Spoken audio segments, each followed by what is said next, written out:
주님께서 여러분과 함께 마테오가 전한 거룩한 복음입니다. 그때 예수님께서 제자들에게 말씀하셨다. 너희는 세상의 소금이다. 그러나 소금이 제맛을 잃으면 무엇으로 다시 짜게 할 수 있겠느냐?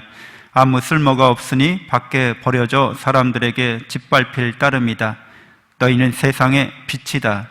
산 위에 자리 잡은 고울은 감추어질 수 없다. 등불은 켜서 함지 속이 아니라 등경 위에 놓는다. 그렇게 하여 집안에 있는 모든 사람을 비춘다. 이와 같이 너희의 빛이 사람들 앞을 비추어 그들이 너희의 착한 행실을 보고 하늘에 계신 너희 아버지를 찬양하게 하여라. 주님의 말씀입니다.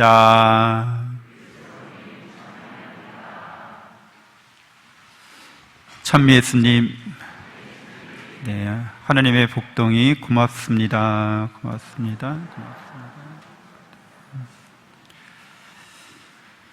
네, 실내 마스크 의무 착용이 아닌 상태지만, 네, 우리는 마스크를 착용하는 게 아무래도 안전에 건강 위생에 도움이 되기 때문에 마스크 착용하고 미사하는 걸로 합니다. 그러나 저거 강론할 때는 마스크를 좀 벗어도 될까요? 네, 아예 고맙습니다. 마스크 벗는 게 되게 어색해요. 그래서 어색하지만 이제 좀 더 정확한 전달을 위해서 마스크 벗고 하도록 하겠습니다. 가톨릭 신자의 맛이라는 제목으로 함께 나누겠습니다. 전선한 사랑의 맛, 이게 정말 필요한 거죠. 우리에게는 인생 살아가는데 여러 가지 맛을 느껴야 되잖아요. 쓴맛, 단맛 살아가면서 다 느끼죠. 그런데 쓴맛이건 단맛이건 다 우리가 맛볼 수 있는 건데 그 모든 맛을 의미 있는 맛으로, 우리에게 선익이 되는 맛으로 바꿔줄 수 있는 그런 조미료라면 조미료, 바로 사랑이라고 할 수 있죠. 그래서 우리는 전선한 사랑을 예수 그리스도를 통해서 맛본 사람들이죠. 그래서 오늘 바오로 사도가 나는 설득력 있는 언변과 지혜로 말하지 않고 성령의 힘으로, 하느님의 힘으로 라고 말하고 있습니다. 그것은 곧 십자가에 달리신 예수 그리스도를 전하려고 했다는 거예요. 십자가에 달리신 예수 그리스도께서 곧 하느님의 사랑의 맛을 완전하게 우리에게 맛보게 하십니다.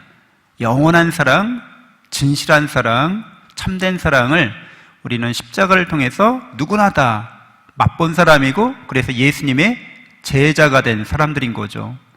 그래서 그 맛을 본 사람은, 그 진미를 맛본 사람은 영원히 그 맛의 행복감을 느낍니다. 뭔가를 우리가 사랑하고 좋아할 때 그로 말미암아 우리 삶에 활력을 얻거든요. 그래서 어떤 제 친구 중에 한 명은 낚시를 통해서 인생의 맛을 좀 보는 거예요. 그래서 낚시터에 가면 굉장히 기뻐하고 또 행복해 하는데 낚시의 묘미가 있죠. 그 이유는 집중시키기 때문에 그래요. 낚시터에 가면 어디에 집중해요? 찌에 집중하잖아요. 집중하게 되면 어떤 일이 생기냐 하면 자기 마음에서 찌 하나만 남게 돼요. 어떤 분신 잡념이 다 사라지게 되는 거죠. 계속 찌에만 집중하다 보니까 찌 하나만 남게 돼서 분신 잡념이 없으니까 마음이 편안해지는 거죠. 그러다 깜빡 찌를 보는 것도 잊어버려요. 깜빡 그래요. 그러면 온 우주에 뭐인 거예요? 자기 마음속에 뭐인 거예요? 아무것도 없는 상태를 경험해요. 근데 부족하거나 뭔가 불평불만이 있거나 그러지 않거든요. 그냥 그게 행복이에요, 사실은. 그래서 하여튼 낚시터에 가서 행복을 느끼게 되는데, 이제는 낚시터에 가려고 준비하는 과정서부터 이미 그런 걸 경험하는 거예요. 행복감을. 그리고 이제는 낚시 생각만 하면 바로 그 상태로 들어가요. 근데 이거를 낚시를 하느님으로 대체하면, 예수 그리스도로 대체하면 똑같은 일이 우리에게도 일어나야 되는 거죠. 예수님 생각만 하면 기뻐져, 행복해져.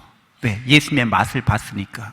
예수님으로 내 마음이 충만되고 구원의 은총으로 충족됐으니까 영원한 생명과 행복이 나에게 주어졌음을 내가 깨닫고 확신하니까 그런 일들이 일어날 수 있는 거거든요.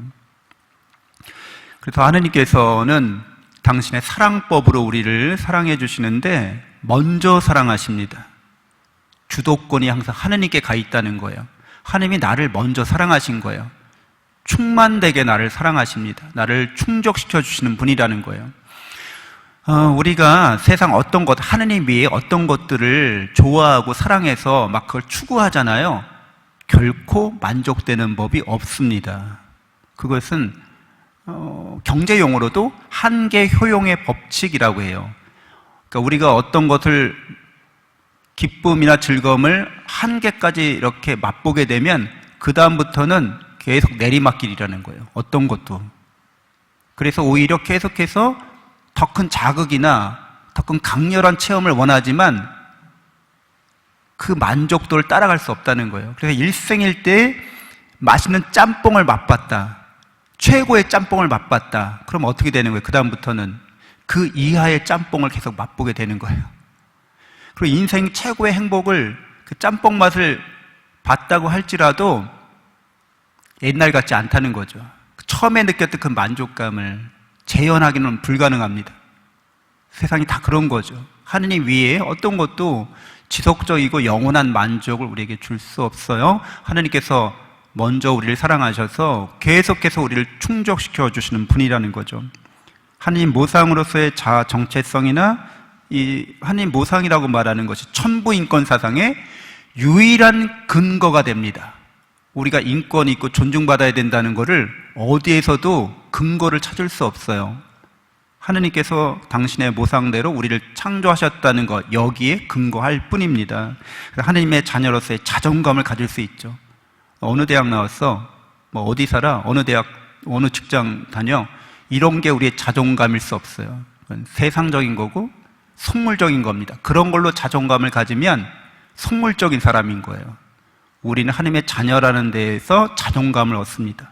영원한 생명과 영원한 행복의 상속자라는 데서 자존감이 있는 거죠.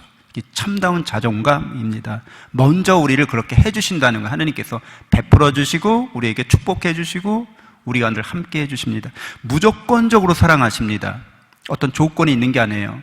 사회에서의 인간관계는 항상 조건을 충족시켜야지만 이제 관계가 성립이 됩니다. 하나님께서는 우리가 못났든 부족하든 어쨌든 간에 있는 그대로의 우리를 인정하시고 포용해 주십니다. 조건이 없습니다. 그리고 영원히 사랑하십니다. 항상 우리와 대화하고 소통하기를 원하십니다. 우리의 기도에 경청하십니다. 우리의 마음에 항상 공감해 주십니다. 그리고 우리에게 말씀해 주십니다. 성경을 통해서, 성사 안에서, 또 우리의 양심 안에서, 우리의 이성 안에서, 그리고 세상 안에서 당신의 사랑을 우리에게 말씀해 주신다는 거죠. 그래서 하나님의 사랑법은 우리가 하나님의 그런 사랑을 받으면서 서로 사랑하기를 원하시는데 어떤 사랑이냐 하면 지혜로운 사랑인 거예요. 사랑한다고 하는 거는 내가 무조건 양보하고 포기하고 희생해야 되나 보다, 그렇게 말할 수 없습니다. 지혜로운 사랑은 공동선의 사랑과 연결되어 있습니다. 사랑한다면 내가 좋아져야 돼요. 그리고 다른 사람들도 좋아져야 됩니다. 내가 선해져야 되고 다른 사람도 선해져야 돼요. 같이 이렇게 공동의 선을 향유하도록 하는 게 하나님의 사랑법인 거죠. 하나님의, 우리가 그런 사랑을 실천할 때 사람과 사람 사이에서 이런 일들이 일어나야 할 때만 내가 사랑을 하고 있구나, 사랑의 은총 안에 있구나 라고 제대로 확신할 수 있게 됩니다. 나는 계속 나빠지는데 남들만 좋아하죠. 남들은 계속 나빠지는데 나만 좋아하죠. 이런 거는 사랑 아니라는 거예요. 그리고 이 지혜로운 사랑은 동시에 너그러운 사랑과 올바른 사랑을 잘 조화시켜 줍니다. 사람이 살아가면서 너그러울 수만은 없어요. 계속해서. 그리고 계속해서 올바르게만 해서도 안 됩니다. 그러니까 너그러움과 올바름이 잘 조화를 이루어야 되는 거죠. 그래서 때와 상황에 맞게 지금은 자비로울 때야. 정의로운 것보다도 자비를 더 많이 베풀어야 돼. 지금은 자비보다는 정의를 세워야 돼. 이게 잘 조화와 균형을 이루는 것이 지혜로운 사랑인 거죠. 그리고 우리가 자녀를 대할 때나 다른 사람을 대할 때도 이 자비와 정의가 잘 조화를 이루어서 결국에는 모든 사람에게 공동의 선익이 되도록 우리가 지혜롭게 사랑할 수 있어야겠습니다. 이게 사랑의 맛인 거죠. 이런 맛으로 우리는 살아갑니다. 그래서 우리가 하나님의 사랑으로 나 자신을 사랑할 때 이게 착한 행실이 되는 거죠. 그래서 하나님을 찬양하게 만들 수 있습니다. 다른 사람들이. 그리고 우리는 우리를 하나님의 사랑으로 나 자신을 사랑할 때, 내 마음을 사랑할 때 이게 다른 사람들에게 빛을 비춰주는 것과 마찬가지고 더 적극적으로 다른 사람들도, 우리의 가족이나 우리의 이웃들도 하나님의 사랑으로 자기 자신을 사랑할 줄 알게 되도록 만들어주는 것. 그래서 나와 가족과 이웃이 함께 사랑 안에서 하나님을 찬양할 수 있어야겠습니다. 하나님께서 가장 기뻐하시는 것은 우리가 하나님의 사랑 안에 살아가고 사랑의 열매를 맺고 그래서 함께 하나님을 찬양하는 삶을 살아가는 것이라고 할 수 있겠습니다. 전교 또 선교, 복음을 전하는 일이 그래서 그리스도의 제자들에게 맡겨진 최대의 사명이라고 할 수 있겠습니다. 사랑 안에서 우리는 선교하기 위해서, 복음 전하기 위해서 모든 일들을 잘 감당할 수 있어야겠습니다. 잠시 묵상하겠습니다.